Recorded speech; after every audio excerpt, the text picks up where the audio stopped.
The mic is... yeah. Although I don't know how that's gonna work because I can't take a sip because the fluff is like on the mic, so it's kind of pointless, right? Like I can't take a sip. This doesn't work like the inhaler one. I can't do both at the same time, so it's not functional. Thank you so much for being here. Look at this beautiful view you've got behind me. It is just incredible. It is a beautiful day in Rhode Island. The skies are blue and the water is blue and beautiful, and I'm right here by the bay and a little stream. What more could you possibly want? Thank you so much for joining me today. I am very excited for today's topic. It is deeply personal to me. I hope that you find it incredibly helpful to your own journey. Thank you again so much for being here. Welcome on in.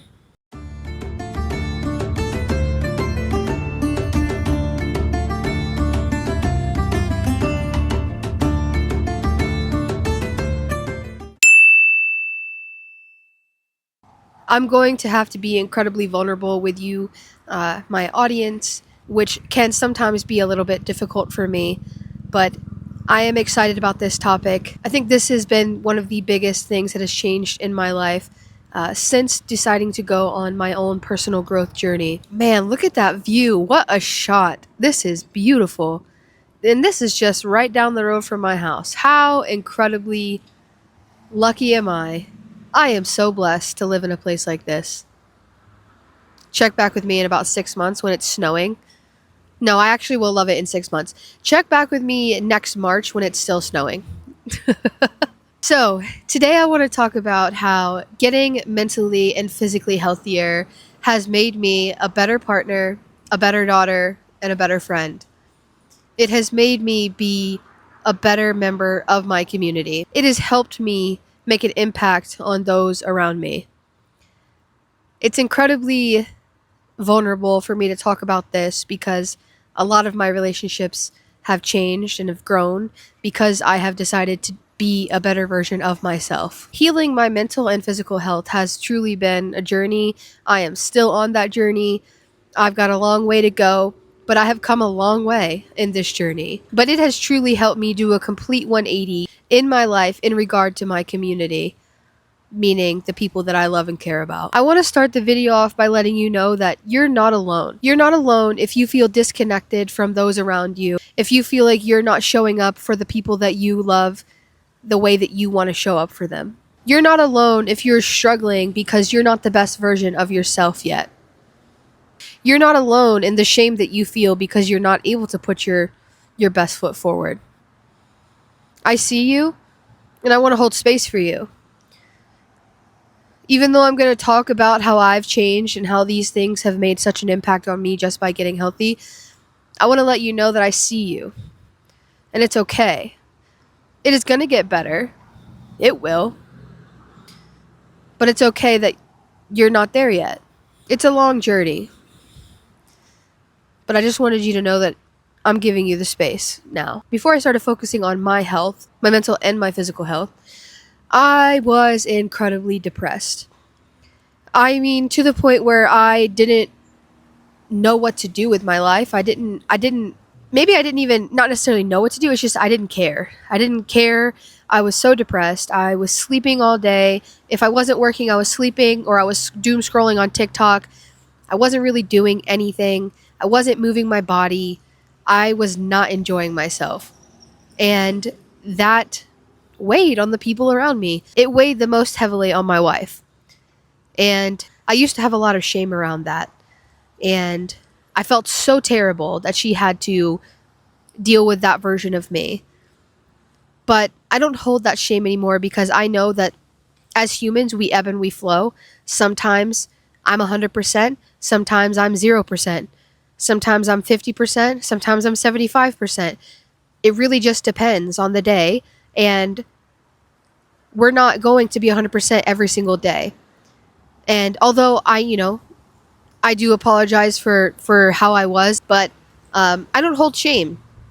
I don't love who I was, but I'm not going to sit here and beat myself up over it anymore. I've grown past that. And that's a big thing. I was incredibly anxious, like incredibly anxious. And I've been talking a lot about how I've been anxious the last few months, and I have been. And it's been weighing on me pretty heavily. But since I quit my job, I have been feeling a lot better. But before, I mean, I was anxious really, really bad, to the point where I could not sleep. I could not really do much of anything. I was just constantly in my head, afraid that I was going to die. And that's probably the scariest that it got, is just every night I was just thinking that I was going to die. I was incredibly distant and avoidant. So if I was hanging out with somebody, I would definitely, the lights were on, but no one was home. I would pretend as much as I could. I would mask as far as I could, but I wasn't there, and my wife definitely felt that. She would talk to me, and it's like my eyes were just glazed over, and I hate that. I hate it, and it's just not a fun place to be in, and it's not fun for you or the people around you. But again, I don't feel shame because of it, because shame isn't going to help me, and it didn't help me, and it's not going to help you. My body physically was so tired. I was so fatigued every day just waking up. I could literally do nothing and be incredibly tired. I would walk from one room to the other, from my room to the bathroom, and I would be winded. Friends, winded. Back hurting, winded. That's a tough spot to be in. I always felt spacey in my brain. I felt like my brain was here and my body, my mind was so far away. I mean, like worlds apart. And it's a scary place to be in too, because I have been there before, when I was a little bit younger, and I would have really bad panic attacks. That's kind of the first sign that I knew I was going to have one, was my brain would separate itself from, I don't know, consciousness, or I don't know. I did go to school for therapy, but I don't know the exact terminology for that. But yeah, I just felt so spacey in my brain. I was so spaced out.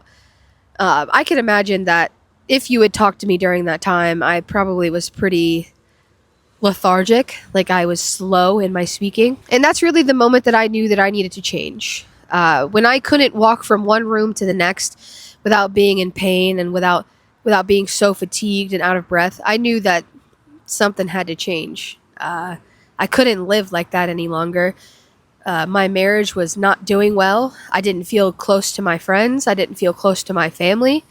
And because I'm not physically close to my family, it's very important for me to be mentally close with them, emotionally close with them, because I'm thousands of miles away from them. And if I can't talk to them and be, have a good emotional connection with them, I severely lack that support system, because I wasn't checked in. So one of the biggest proponents to me being at my heaviest weight, as well as feeling as terrible as I did, was that I was going through a pretty, I don't know if you would consider it a medical crisis, but I was having a pretty hard time medically. So I have diabetes, which, boo. That wasn't really the medical crisis, though. I mean, it was really hard, and it was, my diabetes was out of control. But the biggest proponent to my body feeling so crappy was that I was severely anemic due to menstruation problems. And I had this problem for probably 10 years before I had ever gotten this checked. Exactly 10 years, actually. My senior year of high school was when this issue started. And this year is the year that I decided to get it checked and get it fixed. And I think there's a lot of reasons. One of the reasons that I didn't do anything about it was because I was shameful of my body. I was shameful to go to the doctor to get any help because I was so fat and out of shape. So I never went to the gynecologist. I never went to I did go to the primary care, but I wouldn't honestly, I just wouldn't do anything that would help me. I didn't want to. I didn't have any desire to. And so I kind of just let it go for 10 years. And I know to some people that's going to sound crazy, especially when I kind of go into a little bit more of what I was experiencing. But it was easier for me mentally, not physically, it was mentally easier for me to just deal with the repercussions of what I was going through rather than deal with the mental anguish of going and feeling shameful and going to the doctor to get it fixed. I have a ton of health anxiety. That's my number one proponent of anxiety is health related issues, if they're made up or if they're real. Number two is finances, but I think a lot of us experience that. But I have so much health anxiety. I won't go to a doctor. I've changed, but I used to not go to a doctor because of the fear of knowing something was wrong. And still, even today, to this day, you know, I've had things that have come up recently with my health that I'm having to deal with, and thankfully, I've outgrown just kind of hiding from it. But I most of my life have lived in a space where I'd rather just avoid it and not talk about it than to actually deal with the problem. Essentially, what I was going through was crazy periods where I would bleed and bleed and bleed for several months on end, and that would lead me to be incredibly anemic to the point where I would have to get blood transfusions. And because of that, I would have absolutely no energy. I could barely move my body during those times. And then I would get a blood transfusion or I would get progesterone pills and I would feel a little bit better. So I would never go and seek the help that I needed to fix the problem. And yeah, that went on for 10 years. And this year was the year I decided that's enough. I have got to get this figured out. I'm 28 years old. I'm pushing 30 years old. My mother had uterine cancer, and who knows? I could have had cancer. I didn't know. I had no clue, and I was too scared to find out. But I decided that this was the year that I was going to fix that, and I was going to seek help, and I did. Essentially, I found out that I had PCOS. I had to get an IUD to help regulate my periods. That was one of the first things that I did to get my life back on track. When I stopped bleeding so much and being anemic, that made everything so much easier. My brain was clearer. I could work out. I could have energy. I mean, it has made a world of a difference. It has saved my life. I told a friend that recently. I was over at their house talking about my IUD insertion and how that went and everything and my experience with it. And so far, it's been March, April, May, June, July, 5 months. It's been 5 months since I've had it, and it's been a life changer, truly. I know that's not the experience for everybody, but for me, so far, it has helped me immensely.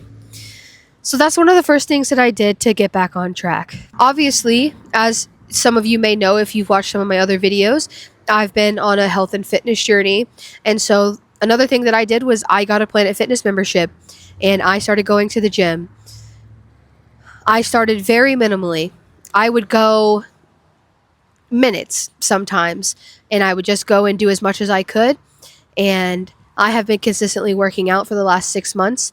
But that was one of the first steps too, was even if I hadn't changed my eating habits yet, I did go ahead and get to going on working out. Working out has helped me in more ways than I can't even explain. It has helped my brain be able to focus, be able to work in the way that it needs to, because I'm getting the endorphins and the dopamine that I should, not through my phone, but through working my brain, working out my body. It has been such a game changer to my life, being consistent with moving my body. Because before I was so stagnant. I was living such a stagnant life. I mean, literally moving from the couch to the bed, maybe going out and doing something like walking into a restaurant, but that was it, friends. That was it. I wasn't moving. And that's a very scary place to be in, especially if you're someone like me who has so many desires and such a gumption for life. Terrifying to not be able to move your body. It's not fun. And if you're in that situation, it's okay. You don't need to feel shame. But I promise, if you can just, like I always say, move that one foot in front of the other, the one step, the next right thing. If you can do that, you're gonna feel worlds better. Another thing that I chose to be consistent in therapy. I've been consistent in therapy for the last year. I love my therapist. She's helped me so much. Um, I've dedicated myself to being authentic with her when it's hard, and she can attest. Like, I haven't always been as open as I am with her. It's been a journey. It's been a year-long journey, over a year now, long journey of me opening up to her, letting her help me, um, choosing to take what I learn in there and take it out into my actual life and practicing it. Friends, it works. Like, I know people have varying opinions on therapy, but you're not going to get anything out of therapy if you don't give to therapy. It's not a miracle. You have to work. It's uncomfortable. It's incredibly uncomfortable if you're a person that doesn't enjoy being vulnerable. But I've put in the time. I'm still putting in the time. I've put in the work. I've heeded to her advice. I've made myself available. I've committed to it, keeping with it every single week. Talking. I have therapy today, actually, in like 20 minutes. Yeah, like this. It's imperative. It has been imperative for my journey. It has helped me so much be able to navigate my own emotions as well as the emotions of the people in my life, and learn how to best communicate to the people that I love. It's imperative for me to be in therapy. I have had to prioritize myself. I have not been a person that prioritizes myself. Growing up as a people pleaser, I have always prioritized other people and their feelings and their emotions and their wants and their desires. So it's been incredibly difficult for me to prioritize myself. But I have learned to care about my hobbies and my desires and my wants and my needs. And I've worked really hard to put those out there. That has been difficult, and it's looked like building, boundaries with people, but it has been crucial to my journey. Choosing myself over what everyone else thinks has been so freeing. It's been terrifying, but it has been so freeing. And I never thought that I would be a person that would be here, but I love myself enough now that I have to choose myself. I have to choose what is best for me. And if that makes somebody else uncomfortable, that's okay. That's their journey and this is mine. And like, yeah, it's taken me many years to get here. And I'm not perfect at it, but I've grown so much in that area. And lastly, I have prioritized eating whole foods, eating better foods for my body, fueling myself with the things that I should be fueling it with, prioritizing protein and fiber over other things. Really like focusing on healing my relationship with food. It has been such a journey. It's been incredibly difficult, but that the mental work that I've had to go through to heal my relationship with food has been so beneficial to me and to those around me, because I don't feel shame around food anymore. I feel like I can have the things that I want to have, and but I can also choose to fuel my body with the things that are best for it. Each of these building blocks that I have stacked together to create a better me has made me a better partner. I've started communicating more openly and more vulnerable with my wife than I have ever before. I am much quicker to share my feelings and my thoughts and my desires with her than I ever have been before. It's helped me know how to navigate my own emotions, so in turn, I can help her with hers, and I can communicate my own in a way that she can understand them. I'm a better partner because I feel more secure in myself. Being secure in yourself only helps the relationships that you have. Being secure in myself has taken a lot of pressure off my wife to have to do extra work to make me feel secure. I'm not so insecure anymore that I'm looking for validation from her and suffocating her by needing that validation at all times. I find validation within myself. And although I still desire her to validate me, I can find a lot of the validation that I need just from myself. All of these steps have made me feel more connected to her. Being able to be physically strong and be mentally better, being mentally healthy, has helped me feel more connected in our relationship. I'm not so distant anymore. Look at the little ducks. Oh, hey guys. Just babies. Oh gosh. I love it here, dude. God, this earth is beautiful. How can you, well, I know how you can look around and not be happy, but there is so much beauty. Oh man.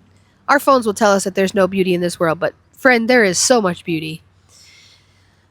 Yeah, I feel so much more connected to her. I'm not spaced out anymore. I'm not glazed over when she's talking to me. When she's talking about her emotions, I'm present with her. I'm not fighting her at every turn that I can. And I think that she could attest to that. I think that she would say the same. I think she would say that I've grown so much in being able to communicate with her and listen to her and be there for her. I've been able to show up in ways that I was not able to show up before. In simple things like household tasks, cooking, cleaning, taking her on dates, being present with her in the moment. Sex life has gotten better. Everything has gotten better since getting healthy. Debbie, I know you're watching. It's fine. Sex is okay. Humans have sex and they talk about sex, and that's okay. See, that's the people pleaser in me. I'm like, oh, Debbie's going to be watching. No, I'm a human. I'm married. It's okay. Speaking of, I've been able to be a better daughter. All of these things has helped me be more present with my family, maybe not physically, but definitely emotionally, more honest with them, more present with them. It's made me desire to have closeness with them more than I ever have. I've been able to heal generational patterns that just don't suit my life, like being a people pleaser, like being a fixer, like not being vulnerable, like not talking about my emotions. I've let go of so much resentment towards certain members of my family. Healing my brain and my body has helped me care more about my family. It's helped me let go of feelings that I had towards certain family members. I've been able to humanize my mother and my father, even though they've caused me some trouble in my brain, and I held on to a lot of anger towards them for so long. But healing myself physically and mentally it's helped so much. I'm able to see them as humans who have a story, who they were just trying to be humans. They were just trying to be adults. I don't know if I hadn't gone to therapy, if I hadn't done the work in my brain and honestly my body, I don't think that I would have been able to humanize my mother and my father. But I don't hold any animosity towards them. I love them. Maybe. I don't know about my dad. Definitely my mom. I love my mom for sure. I don't hate my dad, but I don't hold any necessarily love for him. That might be too deep for YouTube. Sorry guys. Whatever. I'm being vulnerable. I don't view them as a pain point anymore. I don't just view them as someone who's messed up my story. I view them as humans. And that's growth, friends. I'm a better friend because I'm more emotionally available. I'm more dependable. I'm there. I'm a friend that you can call. I'm going to be there for you. I think that's something that I did when I was struggling, but I don't think that I showed up in the way that I would have wanted to. I don't know if my friends would have been able to notice that. Maybe they would have, but I'm definitely more emotionally available. I'm more vulnerable with them. I don't have surface level connections anymore. The friends that I have, I care deeply for, and I show myself to them. That is huge for me. I wouldn't take it back for the world, and I can't wait to see how much further I grow as I lose weight, as I get better mentally. I hope that this video has been helpful. I hope that you've been encouraged. I hope that you can see that you too can grow and deepen your relationships and have more impactful relationships with people that you love. I hope that you know that you are integral to society. You are wanted and needed, and you are loved, and you are valuable. I want to end on one question, and I hope that you answer it in the comments or just reflect on it. Either way is fine with me. How can showing up for you make an impact on your relationships? What does showing up for you look like? And how can it change all of your relationships? How can you deepen those relationships? As always, thank you so much for being here. I truly appreciate you. I hope that you've enjoyed this video. please like, comment, and subscribe. I want to keep building this community. I hope that you are enjoying these videos. If you have anything you'd like me to talk about, please let me know down in the comments. Thank you for being here. Thank you so much for being you. Thank you for being alive. I'll catch you on the next one. There's a helicopter flying over ahead. I don't know if you can hear it, but it's incredibly loud. Who they looking for? Who they looking for? I guess they could be like airlifting someone.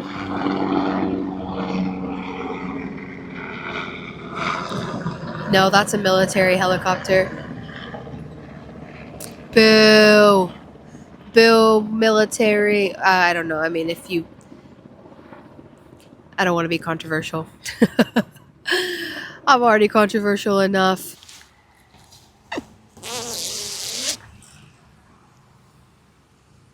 Nah, I'm not going to do that again. That was awful. I tried so hard. I tried so hard. Da da da da. In the end. Oh, YouTube could copyright me for that. Maybe I'll have to up-pitch that or something. Man, it's windy as heck. Oh, Lord Jesus, it sounded like it was a fire. It sounded like it was a car wreck over there. My hair is crazy.